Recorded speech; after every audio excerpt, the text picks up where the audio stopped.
ត្រូវចងចាំមនុស្សដែលគ្មានអ្នកនៅក្នុងភ្នែកមិនចាំបាច់ចូលចិត្តមនុស្សដែលគ្មានអ្នកនៅក្នុងចិត្តមិនចាំបាច់រំខានមនុស្សដែលធ្វើល្អចំពោះអ្នកត្រូវចេះថែរក្សាឲ្យបាន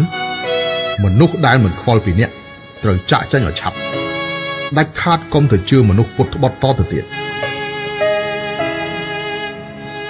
មនុស្សដែលអស្ចារ្យពិតប្រាកដសុទ្ធតែជាមនុស្សពូកែគ្រប់គ្រងចិត្តមនុស្សពាក្យទាំងនេះពិតជាសោកសៅណាស់តែបើអ្នកដឹងកាន់តែឆាប់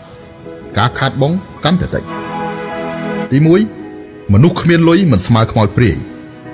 បេះដូងបរិសុទ្ធមិនស្មើមាត់ចេះនិយាយទី2មានតែធ្លាក់ខ្លួនម្ដងទេទើបអាចមើលច្បាស់ពីមនុស្សនៅជុំវិញខ្លួនអ្នកថាតើជាមនុស្សឬខ្មោចព្រាយបិសាចទី3កុំខ្វល់ខ្វាយខ្លាំងពេកចំពោះសម្ដីអាក្រក់របស់អ្នកដទៃពីព្រោះពួកគេមានមាត់តែមិនប្រកាសថាមានខួរទេទី4នៅពេលដែលអ្នកនៅតូច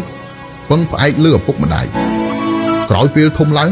ឪពុកម្ដាយពឹងផ្អែកលើអ្នកវិញម្ដងឪពុកម្ដាយផ្ដល់ឲ្យអ្នកគឺជាសាវតាអ្នកខិតខំធ្វើការទើបជាទ្រព្យខ្លួនឯងទី5របស់ដែលមិនអាចគ្រប់គ្រងបានត្រូវនៅឲ្យឆ្ងាយពីវាតាំងពីដំបូងលើកមិនរួចត្រូវទម្លាក់ចុះសុខចិត្តឲ្យវាคล้ายជាការអាណិតក៏មិនសុខចិត្តឲ្យវាធ្វើបានអ្នកដែរទី6មនុស្សខ្សោយទើបដើរនិយាយថាខ្លួនឯងគ្មានសំណាងមនុស្សខ្លាំងចេះតែខិតខំធ្វើខ្លួនឯងឲ្យខ្លាំងដល់ស្ងៀមស្ងាត់ត្រូវចងចាំថាអាចធ្វើឲ្យមនុស្សបិទមាត់គឺមិនមែនហេតុផលទេ